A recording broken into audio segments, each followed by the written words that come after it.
안녕하세요. 공부하는 의사 손정식입니다. 오늘은 RCT 논문 비판적 읽기의 임상 적용에 대해서 말씀드리겠습니다.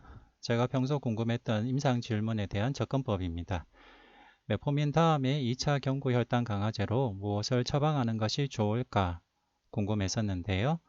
결론은 SGLT2 인히비터를 쓰는 거 좋은가, GLP-1 아고니스트를 쓰는 것이 좋은가로 나뉘었습니다. 먼저 SGLT2 인히비터 연구 결과를 보겠습니다. 제일 대표적인 게 엠파렉 아웃컴 연구와 디클레어 팀이 연구입니다. 엠파렉 아웃컴 연구는 7,020명의 대상자들이 있었는데 대상자들 모두가 이미 카디오바스큘라 디지즈가 동반된 당뇨 환자였습니다. 디클레어 팀이 연구는 당뇨 환자인데 일부는 카디오바스큘라 디지즈가 동반이 됐고 또 일부는 카디오바스큘라 디지즈는 없지만은 위험 요인이 있는 사람이었습니다. 엠파글리플로진 연구를 먼저 보겠습니다. 엠파렉 아웃컴 연구 결과입니다. 엠파렉 아웃컴 연구 결과가 처음 발표된 학술대회에서 이 연구 결과를 보고 전문가들이 기립박수를 쳤는데요. 그럴 수밖에 없었던 것이 엠파렉 아웃컴 연구 이전에 혈당 강화제 연구 결과들은 대부분 마이크로바스큘러 컴플리케이션 예방 효과 외에는 기대할 수가 없었습니다. 그 뒤에 CB 아웃컴 연구 결과를 보여준 여러 연구에서도 비만한 처음 진단된 당뇨 환자를 대상으로 메포민을 사용한 연구에서 마스크로바스큘러 컴플리케이션이나 데스가 예방이 됐고 이미 카디오바스큘러 디지즈가 발생한 당뇨 환자를 대상으로 피오글리타존이 비교적 소프트한 클리니컬 엔드포인트 호전에 도움이 된 연구 결과가 있었지만은 그 외에 CB 아웃컴을 보여준 당뇨 약제 연구들은 다 나빠지지 않는다, 악화시키지 않는다 한 뉴트럴한 연구 결과밖에 없었습니다. 네, 그러던 중에 획기적으로 엠파글리플로진이 당뇨의 대혈관 합병증 예방 효과를 보여서 이 관련 연구자들이나 의사들이 정말로 기다리고 기다리던 연구 결과가 나타난 것이었습니다. 엠파렉 아웃컴 연구 결과를 보면 상당히 특이한 점들이 있습니다. 뭐가 특이하냐면요. 일단 카디오바스큘라 코즈 데스, 즉 CVD 데스를 보겠습니다. 이 그래프를 보시면 CVD 데스가 처음 3개월부터 갈라진 것을 알 수 있습니다. 혈당을 강화시키는데 카디오바스큘라 데스가 3개월 이전부터 예방이 될 수 있다. 이게 납득이 되시는가요? 예. 어떻게 혈당을 강화시키면 3개월 이내에 CVD 데스를 줄일 수 있을까요? 네, 이 연구 결과를 보고 여러 전문가들이 토론하면서 내린 결론은 SGLT2 인히비터가 헤모다이나믹 이펙트를 가져서 CVD 데스를 줄이는 것이 아닐까 라고 결론을 내렸습니다. 즉 CVD 데스를 이렇게 단시간 내에 호전시킬 수 있는 연구 결과가 나온 분야가 진행된 신부전에서 카베딜롤 같은 약제들을 사용했을 때나 나타나는 것입니다. 즉 진행된 신부전 환자에서 헤모다이나믹하고 뉴로호르모널한 액티베이션을 줄이는 약제들만이 이렇게 단기간 내에 CVD 데스를 줄일 수 있었기 때문에 엠파렉 아웃컴 연구 결과에서 이렇게 초기에 갈라지는 그래프를 본 전문가들의 결론은 SGLT 인히비터의 헤모다이나믹한 이펙트를 봐야 된다. 신부전 약으로서의 가능성이 있다. 라는 논의들이 사실 엠파렉 아웃컴 연구가 처음 발표됐을 때부터 제기가 됐었고 이 아이디어를 가지고 엠파렉 SGLT 인히비터를 신부전 약으로서 임상시험을 꾸준하게 해왔었고 이제는 엠파글리플로진과 다파글리플로진을 신부전 약으로 사용하기에 이르렀습니다. 네, 그리고 CKD 약으로도 사용하기에 이르렀습니다. 그런 아이디어들을 사실 이 그래프를 가지고 얻어낸 것입니다. 그리고 hospitalization for heart failure도 정말로 초기부터 갈라진 걸 알 수 있습니다. 따라서 이 그래프만 봐도 SGLT 인히비터는 신부전 약이구나 라고 생각할 수도 있습니다.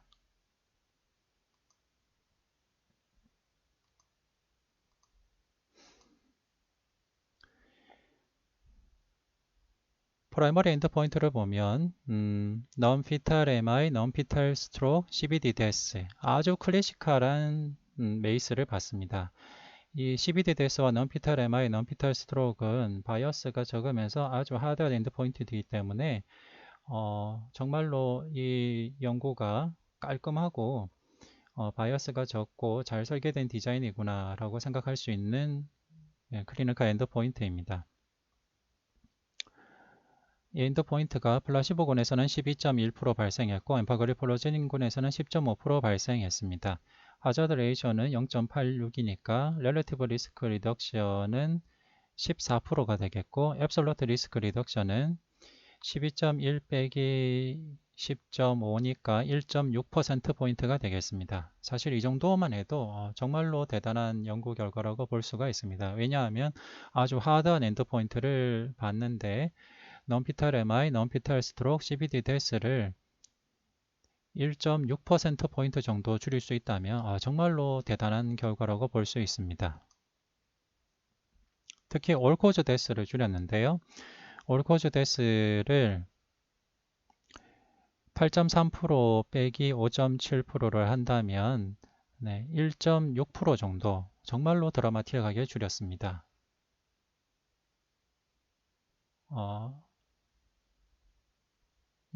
더 많이 줄였네요. 네, 이렇게 올코즈 데스를 드라마틱하게 줄였기 때문에 정말로 획기적인 연구 결과인데요. 다시 한번 계산해 보겠습니다. 너무 차이가 많이 나서 좀 당황스러울 정도인데요.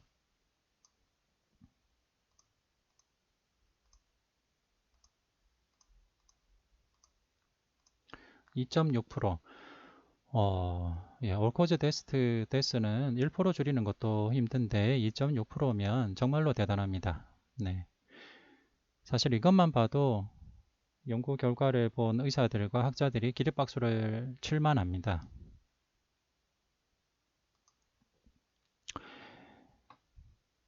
non-fetal MI인데 여기 보면은 주목해서 볼 만한 내용은 사일런트 MI를 뺐습니다. 왜 사일런트 MI를 뺐냐? 제가 앞서 말씀드린 설명에서 MI 중에 사일런트 MI와 클리니컬하게 심토마틱한 MI를 따로 구분될 필요가 있다고 말씀드렸습니다. 네, 여기서는 그거를 따로 구분을 했고요. 사일런트 MI를 제외한 클리니컬 MI도 통계적 유의선은 얻지 못했지만 줄였습니다.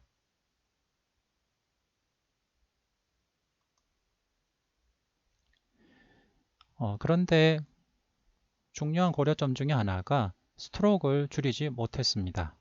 스트로크를 줄이지 못한 정도가 아니라 약간 증가한 것처럼 보이는데요. 어쨌든 스트로크는 줄이지 못했다는 것은 꼭 기억해 둘 만한 연구 결과입니다. 신부전 입원은 드라마틱하게 줄였습니다.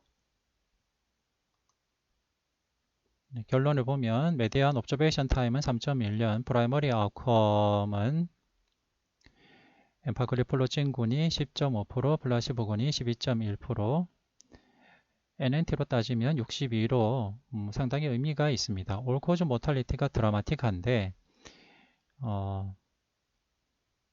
절대적으로는 2.6%포인트가 차이가 났고 NNT로는 38로 정말로 드라마틱한 결과라고 볼 수 있습니다. CV 모탈리티도 큰 차이가 났고요. 신부전 입원도 큰 차이가 났습니다. 네, NNT 계산하는 것을 다시 한번 보여드리겠습니다. 올코즈 모탈리티 NNT 계산을 한번 보여드릴 텐데요. 플라시보가 8.3%, 엠파글리플로진이 5.7%, 2.6%입니다. 앱솔루트 리스크 리덕션이 2.6%포인트입니다. NNT를 계산하는 방법은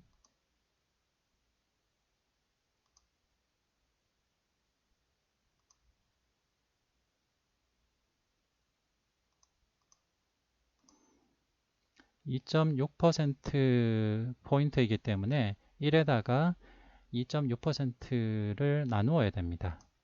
이렇게 하면 38.46이 나오는데요. 반올림해서 NNT가 38이 됩니다.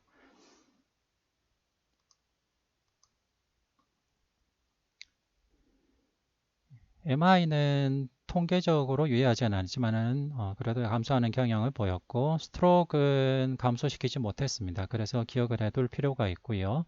제니탈 인펙션은 꽤 많이 발생했습니다. 특히 여성에서 흔히 발생하고요. 네, NNH가 10.14이기 때문에 제니탈 인펙션이 엠파그리폴로진군에서 10명 중 1명에서 생겼습니다. 그래서 꼭 사전에 여성의 경우에는 이 약을 드시면 사타구니가 가렵거나 냉이 나거나 할 수 있으니까 말씀해 주십시오. 꼭 이야기를 해야 됩니다. 어큐트 레날 페일리어는 조금 우려가 됐었는데요.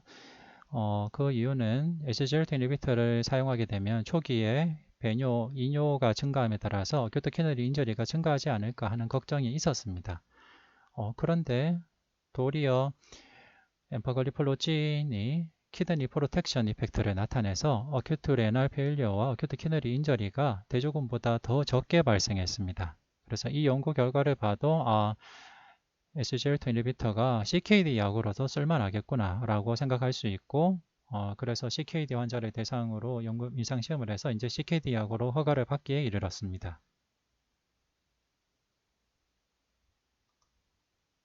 서브그룹을 보시면 65세가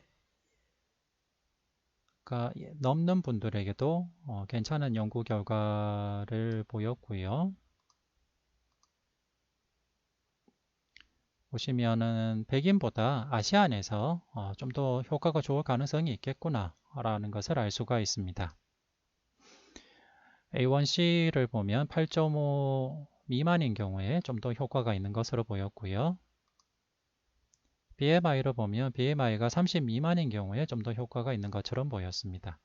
물론 P4 인터랙션을 보면 0.05 미만으로 나오는 것이 없습니다. 따라서 이 연구 결과를 기술할 때는 다양한 서브그룹에서 분석을 했지만은 일관되게 SGLT 인히비터가 아웃컴을 호전시키는 것으로 보인다라고 기술을 해야 되는데, 하지만 우리가 이 서브그룹에서 어떤 분들에게 어떤 하위 그룹에서 더 도움이 될까를 얻는 아이디어를 얻는다면 일반적으로는 65세가 넘으시고 아시안이면서 A1C가 8.5 미만이고 BMI가 30 미만인 사람한테 더 도움이 될 수 있겠구나 라고 아이디어를 얻는 것은 좋습니다.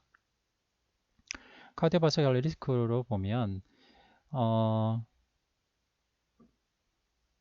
온리 세레브로바스큘러 디지즈 환자의 경우에는 크게 효과가 없었습니다. 따라서 고려해야 될 점은 SGLT 인히비터가 뇌경색, 뇌졸중 환자에서는 효과가 크지 않을 수 있겠다라는 생각을 해야 되겠고, 스트로크 예방 효과는 없다라는 것을 꼭 기억할 필요가 있다는 것입니다.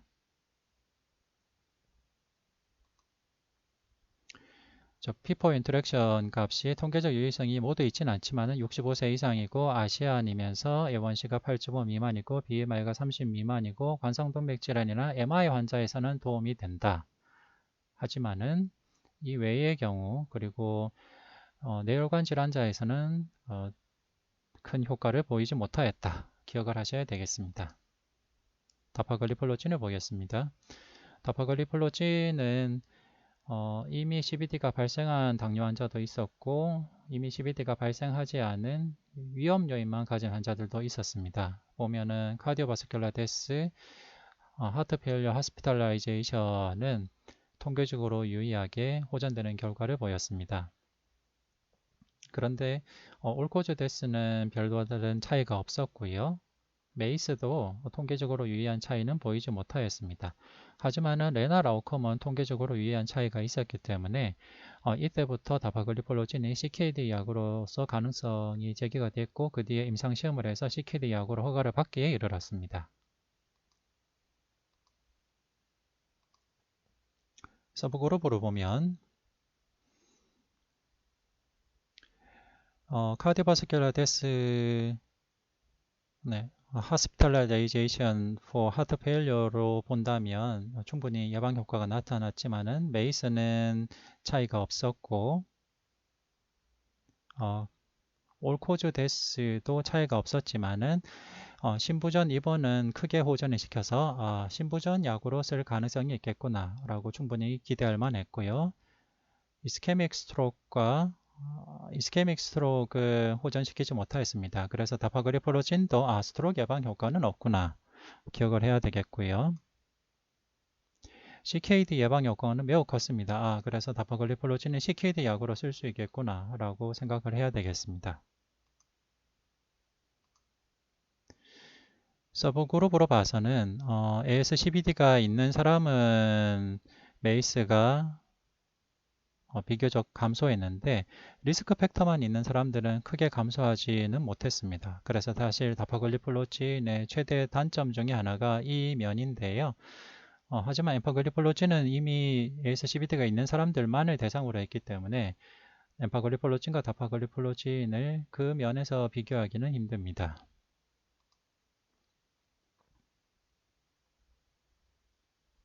하지만 메이스가 아니라 카디오바스큘라 데스 신부전 입원 측면에서는 AS12D가 있는 사람이나 리스크 팩터만 있는 사람이나 둘 다 일관되게 좋아지는 결과를 보여주었습니다.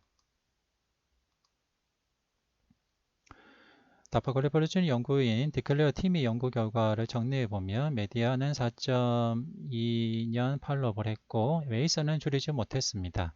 하지만은 CBDS 신부전 입원은 줄일 수가 있었고 주로 신부전 입원 예방 효과 때문에 그랬습니다. 하지만 사망은 줄이지 못했습니다. 다이베틱 케토에시도시스는 약간 증가했습니다. 그래서 좀 주의할 필요가 있겠고 제니탈 인펙션은 잘 알려져 있었듯이 증가했습니다. 그리고 기존에 알려져 있던 그 부작용으로 앰퓨테이션이나 볼륨 디플리션, UTI 등은 다행히도 증가시키지는 않았습니다. 서브그룹별로 보면 다파글리플로진도 65세 이상의 경우에서 약간 더 좋아지는 효과가 좋은 것처럼 보였고 다파글리플로진은 인종적으로는 크게 차이가 나타나지 않는 것처럼 보이는데 아시아 퍼시픽 연구 대상자들의 특징을 나중에 좀 더 고려해 볼 필요가 있겠습니다. BMI는 30이 넘는 경우 좀 더 도움이 되는 것으로 보였고요. A1C는 8이 넘는 경우 좀 더 도움이 되는 것처럼 보였습니다. 그래서 다파글리플로진 연구 결과를 정리한 그림을 보면 이젝션 프랙션이 45% 미만이고 하트 페일리어 히스토리가 있는 사람한테서는 CBD-DS 신부전 입원 올코즈 모탈리티도 통계적으로 유의하게 줄였기 때문에 이때부터 다파글리플로진을 신부전 약으로 써야 되겠다라는 아이디어를 이미 가지고 있었습니다.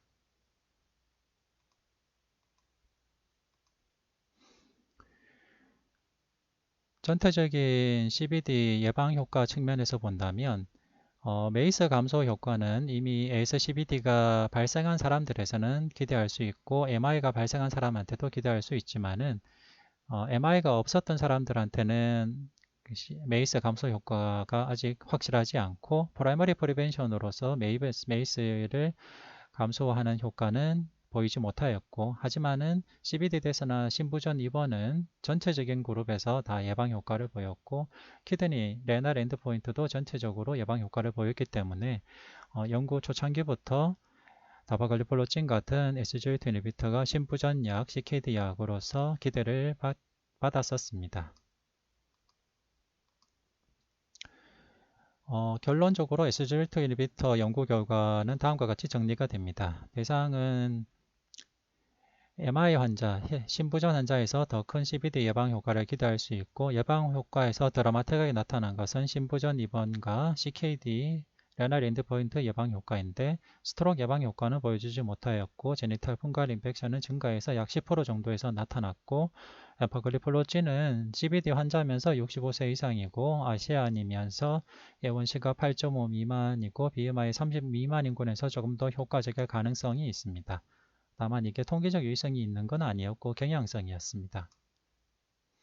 그래서 이런 연구 결과들이 가이드라인에도 반영이 돼서 ASCVD가 있는 군이면 GLP-1 아고니스트나 SGLT 이니비터를 우선적으로 사용하고 신부전이나 CKD 환자면 SGLT 이니비터를 우선적으로 고려한다 라는 것이 당뇨 지침에도 들어가게 되었습니다.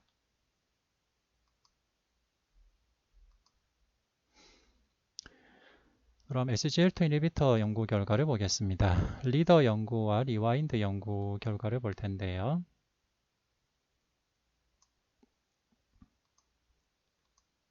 리더 연구는 당뇨가 있으면서 CVD가 이미 동반된 사람들을 대상으로 했습니다. 리와인드 연구는 당뇨가 있으면서 CVD가 있는 사람도 있었지만 CVD 없이 리스크 팩터만 있는 사람도 포함이 되었습니다. 리라글루타이드 연구인데요. 리더 연구입니다. 리더 연구를 보면 프라이머리 아웃컴의 호전 효과를 보여주었고요. CVD 데스도 예방되는 효과를 보여주었습니다. 올코즈 데스도 예방되는 효과를 보여주었고요. 스트로크도 크진 않지만은 조금 예방되는 효과를 보여주었습니다. 리라글루타이드를 본 리더 연구 결과를 보면 프라이머리 아웃컴으로 본 것은 CVD 모탈리티, 카디오바스큘러 모탈리티, 넌피탈 MI, 넌피탈 스트로크인데 리라글루타이드군에서 13%, 대조군에서 14.9% 발생해서 NNT는 53 정도 됩니다. 올코즈 데스도 예방 효과가 있었고 CV 모탈리티도 예방 효과가 있었고 네프로페시도 예방 효과가 있었습니다. 다만 시비어 하이포글라세미아는 좀 증가했고 지비스톤도 좀 증가했고 주사 부위 반응도 조금 증가했습니다.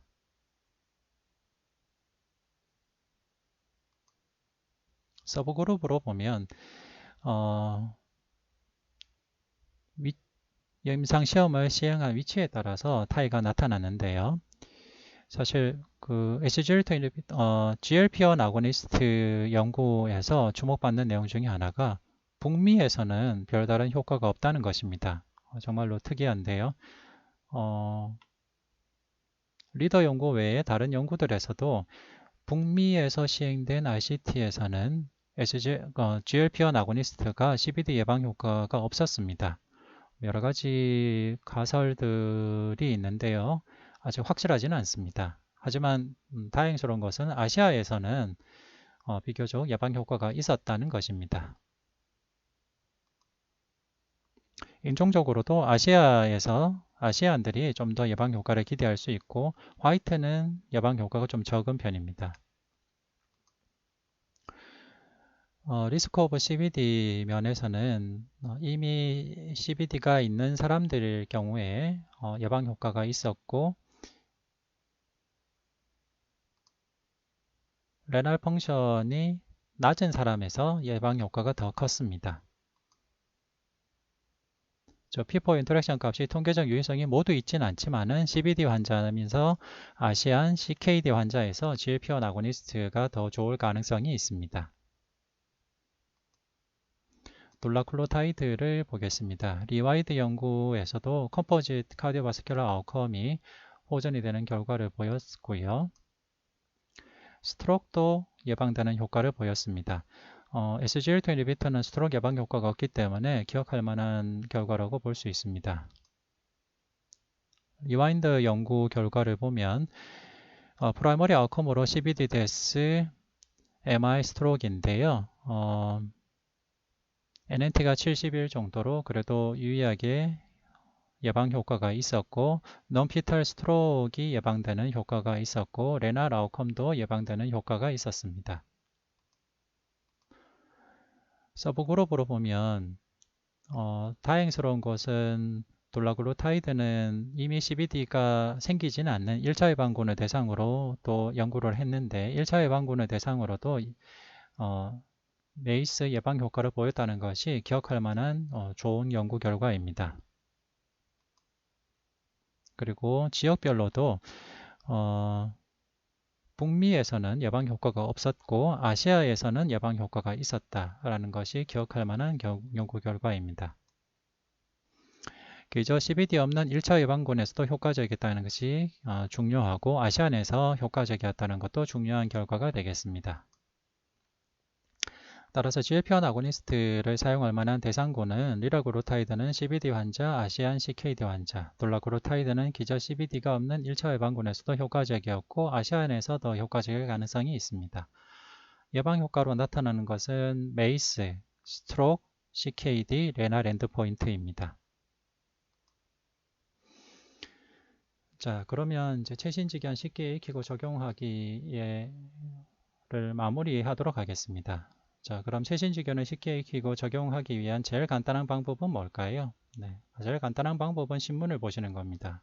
하루를 메드스케이프와 의학신문으로 시작하시면은 항상 업데이트가 되실 수가 있습니다. 그리고 구글을 아주 잘 사용하시면 좋겠고 구글 스칼라를 능숙하게 사용하실 수 있으면 좋겠습니다.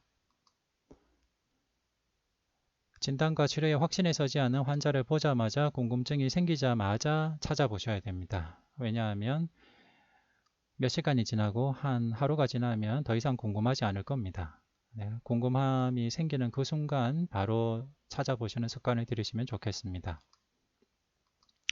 바로 즉시 지체 말고 곧장 찾아보셔야 됩니다. 클릭만으로 찾을 수 있는 공부거리는 부지기수로 널려 있습니다.